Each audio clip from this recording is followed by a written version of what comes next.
ሰላም ሰላም ውድ የቻናሌ ቤተሰቦች እንደምን ቆያችሁ? ሰላምና ጤና ለእናንተ ይሁን። ዛሬ ይጠቅማችኋል ያልኩትን ወሳኝ የሆነ አንድ ቪዲዮ ይዤላችሁ መጥቻለሁኝ። የቪዲዮም ሀሳብ ምንድን ነው? ቫይታሚን ዲ ምንድን ነው? የቫይታሚን ዲ ጥቅሞች ምንድን ናቸው? የቫይታሚን ዲ እጥረት ሲኖር የሚያጋጥሙ የጤና እክሎች ምንድን ናቸው የሚለውን ቀንጨብ አድርጌ ይዤላችሁ መጥቻለሁኝ። ቪዲዮውን ላይክ፣ ሼር፣ ሳብስክራይብ በማድረግ ጀምሩ። ወደ ጉዳዩ ቫይታሚን ዲ አብዛኛው ጊዜ ለጤናችን ወሳኝ የሆነ ንጥረ ነገርን በውስጡ ይዟል። ለምሳሌ በቂ የሆነ ቫይታሚን ዲ በርከት ያሉ የጤና ጥቅሞች አሉት። ለምሳሌ ለአካላዊ እድገት፣ ለጥርስ እና ለአጥንት ጥንካሬ ወሳኝ የሆነ ንጥረ ነገርን ይዟል። የቫይታሚን ዲ 3 ጥቅሞችን ልንገራችሁ። የመጀመሪያው ቫይታሚን ዲ በሽታን የመከላከል አቅምም እጅግ በጣም ከፍተኛ ነው። ለምሳሌ ማልቲፕል ስክሌሮሲስ የሚባል አለ፣ ወይንም ማይሊንን ወይንም የነርቭ ጉዳት ነርቫችንን ዳሜጅ እንዳይሆን የመከላከል አቅሙ ከፍተኛ ነው። ሌላኛው ምንድን ነው?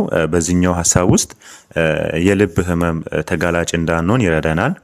ሌላው ጥቅሙ ደግሞ ምንድን ነው? ኢሚኖ ሲስተማችንን ወይንም በሽታን የመከላከል አቅማችን ጤናማ እንዲሆን ከፍተኛ የሆነ ጥቅምን ይሰጠናል ቫይታሚን ዲ። የቫይታሚን ዲ ደግሞ በጣም ወሳኙ ሁለተኛው ጥቅሙ ምንድን ነው? ሙዳችን ወይንም ድብርትን የመቀነስ አቅሙ ከፍተኛ ነው ማለት ነው። ድብርት እንዳይሰማን በጣም ሜንታሊቲያችን ከፍተኛ የሆነ አቢሊቲ እንዲኖረው ይረዳናል ማለት ነው። ሶስተኛው ደግሞ የቫይታሚን ዲ ጥቅም ምንድን ነው? ክብደት ለመቀነስ ይረዳናል። ምክንያቱም በውስጡ ከፍተኛ የሆነ የካልሽየም ይዘት ስለሚኖረው ቫይታሚን ዲ ክብደትን የመቀነስ አቅም አለው ማለት ነው። ቫይታሚን ዲ በአጭሩ እንደዚህ ካብራረ ነው ጥቅሙን። የቫይታሚን ዲ እጥረት ሲኖር የሚያጋጥመው የጤና ህመም ምንድን ነው የሚለውን ለመግለጽ ያህል የመጀመሪያው የአጥንት መሳሳት፣ ሁለተኛው የቫይታሚን ዲ እጥረት ሲኖር ህጻናት ለሪኬትሻ ተጋላጭ ናቸው። ወይንም ህጻናት የአጥንት መልፈስፈስ ወይንም የአጥንት መሳሳት ያጋጥማቸዋል።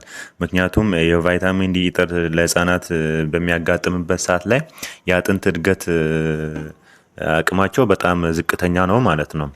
በዚሁ አጋጣሚ ህጻናት የቫይታሚን ዲ እጥረት በሚያጋጥማቸው ሰዓት ላይ ለሳምባ ምች ህመም ይጋለጣሉ፣ ወይም የሳምባ ምች ህመም ቻንሳቸው እጅግ በጣም ከፍተኛ ነው ማለት ነው። ለአዋቂ ሶስተኛው ደግሞ ምንድን ነው?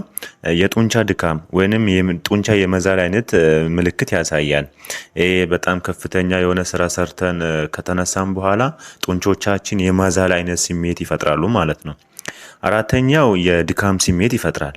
ቅድም በመግቢያችን ላይ እንዳየነው የቫይታሚን ዲ ንጥረ ነገር ለሰውነታችን በጣም እጅግ ከፍተኛ ጥቅም ከመስጠቱም ባሻገር ለምሳሌ ሙዳችንን፣ ድብርታችንን ይከላከላሉ ባልነው ልክ መጠን የድካም ስሜት ይፈጥራል። ይሄ ደግሞ የሚሆነው ምንድን ነው? የቫይታሚን ዲ እጥረት በሚያጋጥምበት ሰዓት ላይ ድካም ማለት ቻንሱ በጣም እጅግ ከፍተኛ ነው ማለት ነው። አምስተኛው የፀጉር መነቃቀል ምልክት ሊያሳይ ይችላል ማለት ነው። ይሄ የቫይታሚን ዲ እጥረት በሚያጋጥምበት ሰዓት ላይ የሚያሳዩ ምልክቶች ናቸው።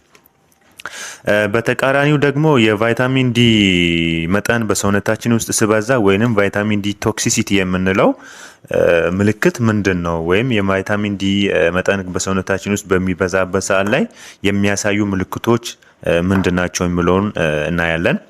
የመጀመሪያው ከፍተኛ የሆነ የሽንት መጠን ወይንም ሽንት ቶሎ ቶሎ መምጣት። ሁለተኛው ማስታወክ ወይንም ማቅለሽለሽ። ሶስተኛው የሆድ ህመም። አራተኛው ኮንፊውዥን መሆን ወይም ኮንፊውዥንን ይፈጥራል ማለት ነው። አምስተኛው ደግሞ ምንድን ነው?